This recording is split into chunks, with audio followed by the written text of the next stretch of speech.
Look at the picture. See the skull.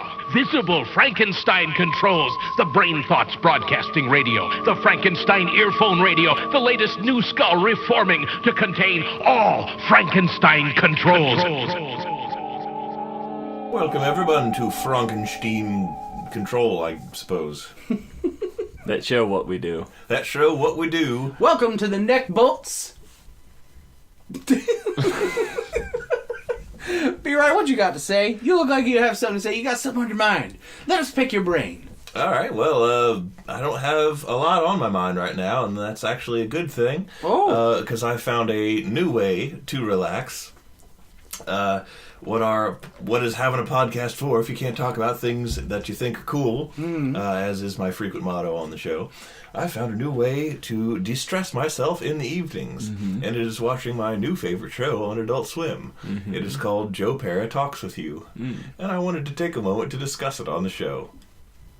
It stars comedian Joe Pera. You and I, Ada, watched that animated special, Joe Pera Talks You to Sleep, I think is what it was called. Something like that. Something like that. You can find it, I think it's on YouTube. Yeah, we watched it on YouTube. Yeah, and it's just like an animated short that he's done a couple of those for them.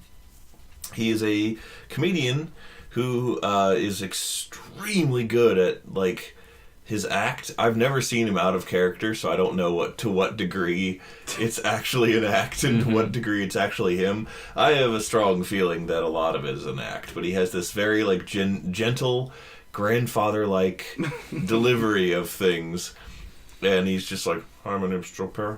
Today we're going to talk about iron." And then he proceeds to tell you educational facts about iron in the greater Michigan area. He is actually our age, and that blew my mind because I thought he was at least in his 40s. Yeah, but he's really good at the act that he does, and he now has a show where he plays a fictionalized version of himself living in the Upper Peninsula of Michigan, which is an area that I've always wanted to travel to and check out. I've made it to the bottom part of Michigan, where that's the state that my future wife's family is from. And I love the time or two I've been to Michigan. It's actually been a lot of fun. I really like it up there. But anyhow, Joe Pera is a calming, gentle man, and he has a show that I would hesitantly put it in the same vein as Tim and Eric, in the sense that absurd comedy, live action, is like the main gist of it. But I have to say that it's the least disturbing show Adult Swim has aired, probably in living memory. Whoa. To the extent that now, having watched all the episodes, to watch them, I now will often put it on when I'm trying to go to bed, just because it honestly calms me down. It is one of the only shows, animated or otherwise, that I can currently think of. The exact opposite of Handmaid's Tale, which we spent all of Saturday watching. Oh my God. That, by the way, if I could just take an aside to discuss, is a very important show. I hope it scares the shit out of people. I hope it makes women in particular aware that there are people who would like to do that. And I hope it makes people vigilant and able to fight them if they ever try. Aside from that, it is an extremely depressing show that fucked our heads up all weekend long. Yeah. And I will not be watching it again anytime soon. Yeah. Like with me in Black Mirror. Yeah, it's the same type of scary as Black Mirror, where it's too close to real life, and yeah. it feels too possible, and I don't want to think about how possible it is. But I also share your exact sentiments on Black Mirror, for the same reason. I have the same feelings about Time Squad. You don't like Buck Tud Russell? I don't like the butt Fudd Russell. That's a gross thing to say. Frankly. Not on my show. Not in my backyard. Not on your space station. Not on my space yard. Not on your butt. Not on... Oh, you butt fuck, Russell. Well, that's what they call me in certain circles. Hey! What's up? So they call you So they call you at the Bear Club. What's the... We don't talk about the Bear Club here. They get really vicious if you talk about it. Oh, God, they're here! Ah! They're on the door! Ada, stop them! You deserve this. Ah! You brought this entirely on yourself. Oh, Ada, they're taking me away! Ada, stop! Ah! Anyhow, so where was I? Oh, yes, Joe Pera. Well, I watched a whole bunch of Joe Pera episodes to get my brain out of the funk that Handmaid's Tale put it into. And it worked remarkably well. The show is 50 minutes in length, as many Adult Swim shows are, and each episode, I think, has a central topic that he generally, starts educating you about, but then it just sort of turns into little vignettes of his life, little slice of life things from around his town in Michigan. And the humor asks a little bit more of you as a viewer than a lot of Adult Swim shows are. The jokes are hysterical. They are exactly the sort of thing that B-Rye, Mr. Appreciates greatly humor that is like high in craft but doesn't beat you over the head with dirty words or something. Yeah. It's exactly that kind of humor, and you actually have to pay attention because he talks very quietly, and the situations that happen around him are often very quiet, and you'll miss a devastating joke if you're not paying attention. But I think, without saying too much about the show, I'm mostly done talking about it, but I think nothing better exemplifies the kind of show that it is, other than the fact that there is a romantic plot line in later episodes. Mm-hmm. He's a middle school choir teacher, which is the gentlest possible occupation. And he develops a crush on another teacher. Her name is Sarah. And she is played by frequent collaborator in real life and friend of Joe Pera, a woman named Jo Firestone. She's actually really, really funny herself. The character that she plays is hysterical in her own right. But he gets a crush on her and tries to impress her a whole bunch of times. And none of his attempts to do so are cringeworthy or painful to watch. And it struck me that I can't think of any show within the last 15 years where that's the case. It is the only example I can think of where his attempts to impress her are silly. None of them are creepy. At no point does he take someone's terrible advice and you're like, no, don't do that. And he fills you with social anxiety waiting for him to try. It just doesn't happen. And I was actually the longer I watched the show, the more uncomfortable I became the first time, simply because I was no show is this gentle in modern times. Something horrible is going to happen, and it's going to completely disillusion me. Yeah. But it didn't happen. It's just a cute, fun little show that's really, really funny and really silly. Yeah. And I highly recommend it. What the hell? Oh, you guys, I'll catch you later, you wild bunch of rapscallions. Oh, Clyde. Hey guys, we're back from the bear bus. Where you smell like salmon. Well, I mean, when is this ever not the case?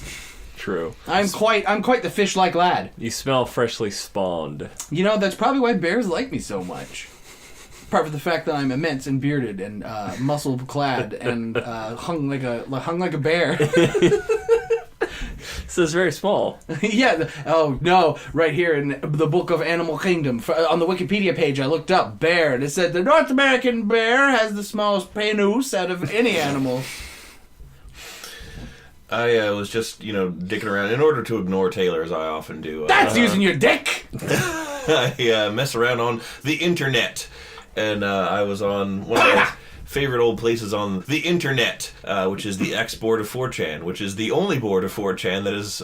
Actually, I haven't been back in a while, so I don't want to completely say this, but I would presume that it's one of the only still habitable boards of 4chan that hasn't been taken over by racism and horribleness. All our fans are like, oh boy, let the B-Rye endorsed this thing, I'll go to it, and they go to it, and it's just nothing but alt-right propaganda. Oh god, if it's that, well, at least on X the monsters are literal. Whoa, fucking snap. But there are a bunch of people talking about a new cryptid in the Northern Virginia, D.C. metro area. All these posts, the thread started within the last 20 minutes. And apparently they're calling the creature an Ursus Russell. I don't know what that is. There's crude sketches of it. It sort of looks like a combination between Jesus and a Brillo pad. Oh my god. Jesus in an overbeast Brillo pad. Speaking of rather stalwart and a lot of people are arguing about whether or not if it's a single member of a species or if it was a male or female example, because they want to repeat that there was absolutely no visible penis at all, even though the creature appeared to be naked. Just as smooth as possible down there. Sounds like a sexy dude. Speaking of sexy dudes, I've been wanting to tell you guys this for a while, but I kept forgetting. But for a hot couple of months, I was doing some like online dating, and just trying to test the waters, dip my toe in a little bit, see what it's like. And anyway, I got into some pretty lengthy talks with one girl. We were kind of hitting it off. And then one day, she's like, so, like, what do you do besides your job? I'm like, oh, well, I do a bunch of things. I animate. I, do lots of drawings. You build boys. I refrained from mentioning that. I'm like, I build, I have... ... hobbies. No. And I also co-host a podcast with my friends. She's like, oh, that sounds fun. I love podcasts. And, she listed a number of really cool podcasts like Best Friends Play or Best Friends Cast. What is something like that. And Critical Role and like all those kind of cool things. I was like, dude, hell yeah. Inside I'm like, dude, she's kind of nerdy. That's awesome. That's good. Thank Christ. And so she's like, what kind of podcast is it? And I'm like, oh, it's like a comedy podcast where we just goof around and we comedy conversational is what I would call us. Well, I wish I should have had the forethought to say that, but I was like, we kind of like delve into like surrealist, absurdist comedy most of the time, but then we also discuss just stuff in general. She's like, oh, that sounds interesting. Kind of a cool thing you listen to in the background. What's it called? And I said, Frankenstein Control. And she's like, cool, I'll look it up. She never talked to me again.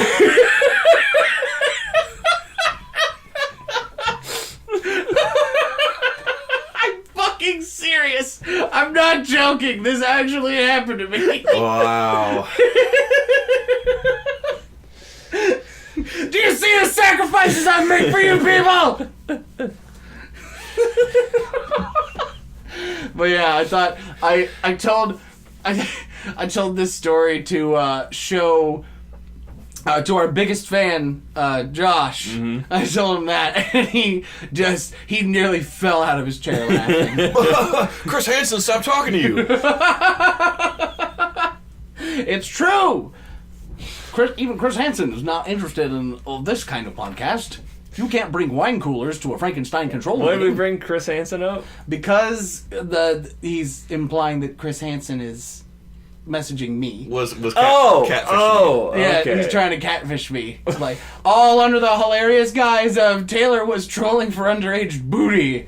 I assume you were making that joke at my expense of some sort. That was the joke, and here's the Wikipedia article explaining it. Oh man, at work. Oh yeah. So, I want to preface this because I don't trust Taylor's blundering maw, his Charybdis-like font of just bullshit and idiocy. You're a liar. That to not get us in trouble. You're a sitar. So I am. That's just in the words of Colonel Stickmeaner from the Boondocks. Yes, I am.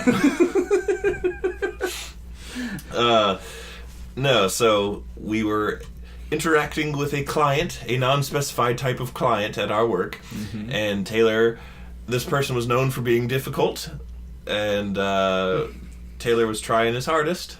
I recruited Beer Eye to hang out with me in the room so that under the guise of training with him as a new employee, I could, keep tabs on the whole situation at large. And so, of course, I'm fucking living it up. I think this is hilarious. I'm just like, you learning something yet, Beer Eye? And I'm like, yeah, sure am, Taylor. I sure am. And he had to make note of a certain time that he performed a certain action. And by chance, in real life, we're not making this up. It was just on the stroke of 4:20. And Taylor goes, all right, what time did I do that? 4:20. And then, almost under his breath. I'm just like, all right, and what time I do that? 4:20. And so anyway, we're gonna do next is, and I just like side-eye beer eye as he's like trying his utmost to just hold in his fucking keep his shit together, and I was reveling in it. I'm like, oh yes, got him. It was too perfect to pass up, Mr. Rye. I couldn't help myself. Later on, as I was in the room, the same general area as these non-specified clients that we are discussing, this person and or these people are known in particular for being a little bit... They have a reputation, I cannot say at all whether or not it's deserved, but they have a reputation for being a bit shady because of prior comments and actions they've made. And so while I was in the room with them, Taylor came down the hall, and invisible to them because of the periphery of the wall, he held up on his phone a picture of an angry Imperial Guard at arrest. And I had to deal with that as well. All the doctors trying to be all fucking serious and shit. Just B-Ride's like... like slinked back. He has like 5 double chins by how much his head is like slinked back into his body, trying to keep the laugh from happening as this fucking Imperial Guard is just staring him from the periphery of the room where no one else can see but him. So essentially he's just giggling at elves for all they know. Well, I mean, I kind of was, except the guards are Imperials. No, I'm sorry. Yeah, you're right. You were being plagued by the Thalmor. Yes. Speaking of winding your neck in, Pumpkin does this thing where my kitty cat Pumpkin, he's he's a big cat, but like he's able to make himself small, and it's like he can change his size at will. And one of the ways he does that when he's relaxed or when he's focused is like he has like a long neck. He's a long boy, but he can like shrink his neck somehow to where it looks really pudgy, and it just looks like he has a flat head atop, like directly atop of his shoulders, and it looks really funny and cute. And he often looks out the window that way, and it just is silly. The gaze of El Gato Grande. Well, ain't that a beautiful pumpkin boy? I have to say, you're posting all these pictures of the beautiful kitty, and he's quite photogenic. The camera loves him. He does, yeah. I mean, it really does. He's a good boy. Speaking of beautiful, I saw something on a truck the other day. That's not a sentence that gets said very often. Speaking of things that are beautiful, I saw something on a truck. It was a wizard painted on a van. It was like a business van, and shadiest. A business wizard? Well, close. This is like one of those windowless, small business / pedophile vans. And on the van was, the company name was Computerware. And that just cracked me up. In tiny subtext it says, not a CIA plant. Yeah. Like it's... It was just so strange. What a fucking, generic as fuck name. Yeah. We are Computerware. Sub-affiliates of food. Just food. Maybe it was just a simple question that they're posing. Just computer where? And they can't just find. They can't Find. Where is computer? They don't know how to find their computer, and that's why they typoed the spelling of it as well. Mm-hmm. So their main customers are the elderly people. They're like, hey, can you come? I can't find my computer. And they show up and like, there it is. I've located. Thank you, young man, for finding my computer. Here's where there's original candy that smells really bad. Thank you. That's the only payment we accept. That and American Express. There's some other local business with weird vans that have a really sad-looking frog holding a martini. Yes! Oh my god, I see that too! It's what the fuck is that? I don't know, something pool services. What emotion is the frog supposed to be conveying? And dour! That's the only way I can describe. That's the only word for it is dour. But dour frog. There's no explanation for why this sad frog is looking at this pool. And I guess, well, because he's, kind of implied to be on a diving board, and there's, kind of implied a body of water beneath him. So he's kind of like looking down. I assume what they were trying to get across is that he's looking down at this body of water and is kind of nervous about diving in for some reason. I know that number one way to sell pool products is to make people seem afraid of the pool that you just cleaned. Yeah. But instead, the emotion that is being communicated is a like mix of sadness, defeated. Like he's this defeated, obese frog. He's holding a martini. A martini. He's clearly day drinking. It's painting altogether a very secret sadness throughout Nova with this day drinking frog who's afraid to enter his natural habitat. Although then again, maybe that's why he's so sad. Some asshole came along and chlorined his lake. Yeah. I actually think that's supposed to be the intended message. It's like, critters getting in your pool and fucking it up with their feces and dying in your filter and all that. Put this in and, it'll take care of the problem. And, he can't get in. And, I guess, but that is, granting them a lot of, creative license. Yeah, so that's weird. I wanted to also talk about weird vans. I wanted to briefly revisit Handmaid's Tale to talk about vans. Handmaid's Van. Handmaid's Tale. I'm sure this is just because whenever they do a major production like a highly budget TV series or a movie or anything like that, there's different aspects involved in the production, and like procuring vehicles for use on the show is like someone's responsibility, and procuring drinks and other things that are used on the show, outfits and wardrobe props, and they just, for whatever reason, they have a large number of vans that are vehicles used on this show. Handmaid's Tale. Some of them are vans that they cart you away in if you've been bad, some like used by the evil people. Like the bad guy soldiers travel in these vans a lot. Anytime there's like a civilian doing a day job, they often will have a van. And they must have gotten a deal with some manufacturer to use these like sort of modern type. They are like the old school 80s boxy pedo vans, of the type which you would airbrush a wizard or a unicorn on the side. These are fucking rad, dude. These sort of modern utility vans that are all within the last 5 to 10 years of manufacture. They have those really high ceilings. Oh yeah, yeah. Like Mercedes makes a lot of them. Yeah, I was about to say, are they like those Mercedes vans? Exactly, that style of van. And that, like, all vans on the show are that style of van. And I found that particularly telling because the only other place I had associated with that type of van is this family that lived down the street from me when I was growing up in my neighborhood in Maryland, that were a hyper-Christian repressive family. Oh, God. And they had a giant fucking van like that. And it's because they literally would not stop having kids. They had about 12 kids, and they needed a fucking bus to transport them around in. And so they had one of those vans, and I was like, well, that makes perfect sense. That's just the repressive religious weirdo van. And as they go down the street, and all the windows are down, and all the kids are just hanging their heads out the window, going, "Happy, happy, happy, joy, joy, joy."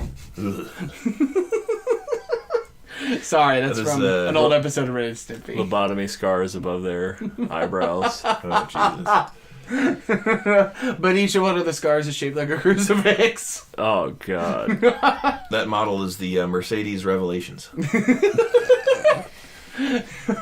XL. XXL. A triple XL? That's not Christian. Some of the seatbelt options include chains. Let's stop talking about that. No, all the seatbelts in the cars are just called Bible belts. Got us back on track. What a goof. What a gaff. What a hilarious hollering. Speaking of hilarious hollering, I wanted to talk about one thing in particular that I don't think we've ever discussed on the show. We brought up a popular character within our lives named FBM, and I wanted to discuss a very specific incident involving a game that's near and dear to our hearts. One Red Dead Redemption. B-Rai, if you would regale us with a wonderful tale. Well, sure. We all used to play Red Dead Redemption, and back in the day, we all had Xbox Live, and we would, very commonly chat with one another over, even if we weren't doing the thing where we were in the same game, like on the same posse, like playing multiplayer together, you could talk with your friends who were also logged in. It was like a chat feature, sort of like, what's that thing you guys used to, Ventrilo? Yeah, kind of like Ventrilo. It was very similar to that, so even if you were playing a different game entirely, you could still talk to your friends, and it was kind of cool. Actually, to be perfectly honest, I really miss the aspect of social interaction that allowed for, because those were some really great times. It's called Discord now. Yeah. Anyhow, on one such evening, I was playing. I don't remember if I was also playing Red Dead or if I was playing something else, but I was talking to FBM over video chat, as he himself was definitely playing Red Dead. And in that game, you need a horse to sort of fully explore the massive open world, and the need to have a horse is such that while you can buy or capture certain horses to be your official horse, the game knows that if they died, because all of them are capable of death, in hilarious ways. Yes, well, anything can happen to them. They can get shot. They can get just shot by enemies. They got mauled by a cougar. Yeah, well, all very real possibilities. You're totally boned if you're out in the middle of nowhere. It'd be like playing in Grand Theft Auto, you can always get a car if you need a car. And trying to play Grand Theft Auto without a car would be near impossible. So Red Dead added a feature that I'm sure anyone playing immediately knows what I'm talking about, wherein you could press one of the directional buttons and it would summon your mount, so that you could get on it if you were on foot exploring and just wanted to get out of the area. If your horse died, rather than just being horseless for the foreseeable future, you could press the directional button and it would just summon a random mount for you. Just because the game's like, we know it's a little bit immersion breaking to just have a magic new horse out of nowhere, but you kind of can't play the game without a mount, so we're just going to look the other way on this. They have immersion. John whistles for the horse. Yes. And he has the power imbued to him by the horse god. He's a horse whisperer, is what he is. Anyhow, the horse that would summon for you would be randomly generated. It could have any number of different features. And FBM was informing me that his horse, I think, had been killed by some wolves. He wanted to leave the area he was in, and he just didn't like the horses that were being generated for him. And so he's like, nope, don't like this one. And he would shoot them in succession so that he could press the directional pad again and get a new randomly generated horse. And evidently he was having a trouble getting the game to spawn one that he liked. And so he just kept shooting all these horses. Nope. Oh no, B-Rye. Another horse just trotted up. Don't like this one. Guess what it's getting? That's right, shot in the face. At one point he goes, I'm legitimately almost out of ammo from all this horse blast.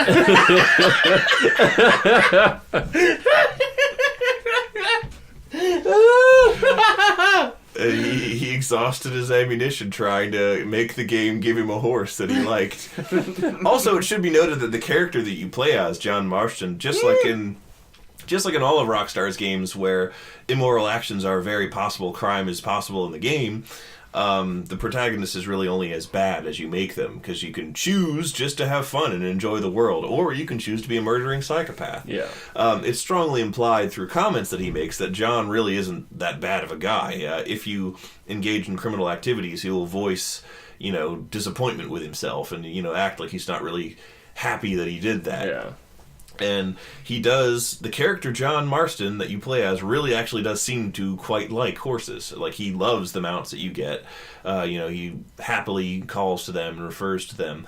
And if you shoot a horse, he reacts with particular distress. So John Marston, this whole time, must have just been in agony. And if you shoot a horse, one of the very real things that I've seen John do is go, why did I do that? I'm a bad man. I love it. This at his core, a pretty decent guy just being puppeted by this unknown force to blast horses. The one thing that he loves. Why did I do that? Oh God. Oh God. What evil... sorry. What twisted strings of fate guide my gun hand? I think at one Stop point... shooting all our horses, you dumb man! Miss McFarlane! I can't stop, Miss McFarlane. What am I gonna do? So I gotta get away from the horses, Miss McFarlane. It's the only way. As he whistles for another horse. Why do they keep coming? Why do you respond to my cry? Here, horsey, horsey. Come here, horsey. Why'd I do that? What's going on? Please, whatever force is making me do this, stop. They bear witness to the engine of their ruin and destruction, and yet onward they come.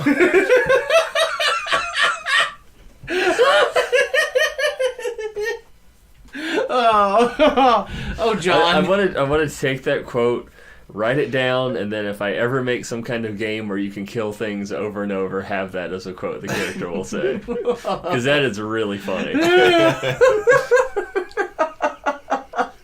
Horse blasting.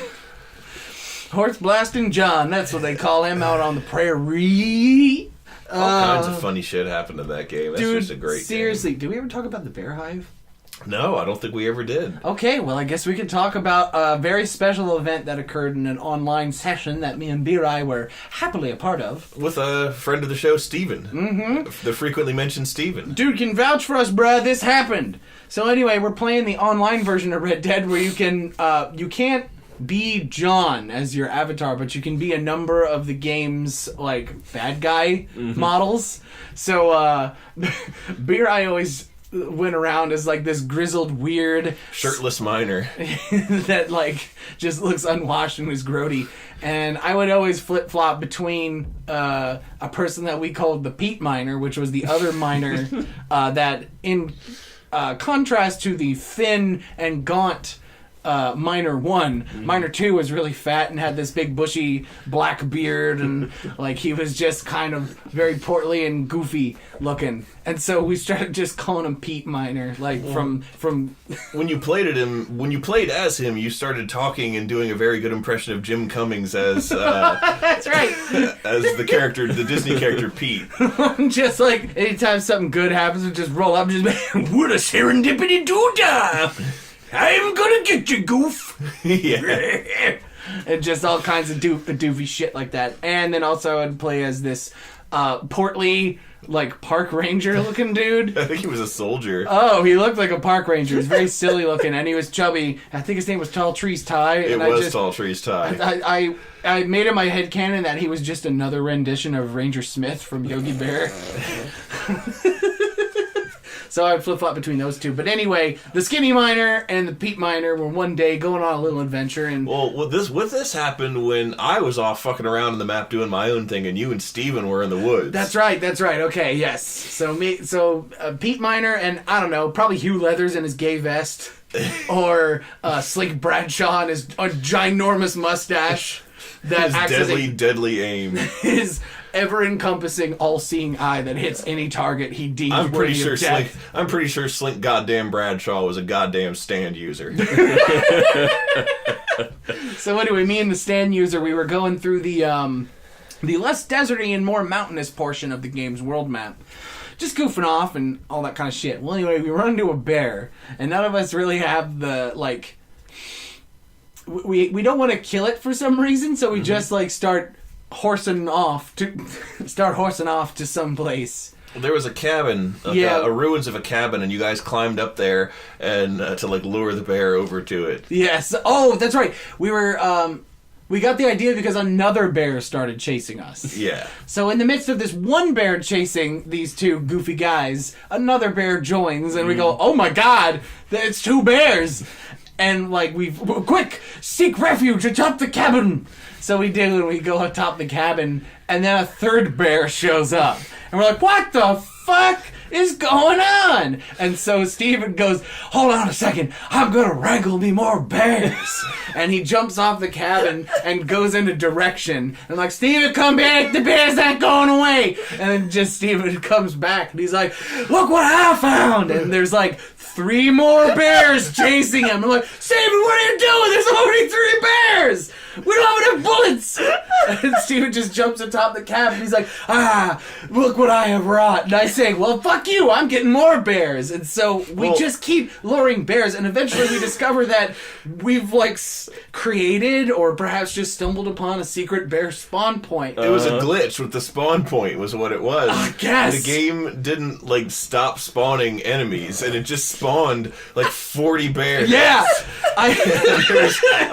They're like, Beer, you gotta, after a certain point, they stopped, like, laughing at it, and we're just like, Beer, you gotta come to where we are. Like, seriously, dude! You gotta see all these fucking bears. You gotta see this bear hive we've stumbled upon! And so I got there, and there's the two of them on top of this cabin, and they're seriously like 40 bears clipping into each other, like all running and like doing that thing when a game character runs in a direction and there's a solid wall stopping it, so they're just basically treadmilling. Yeah. And all of these just clipping together bears, just doing that against the side of this cabin.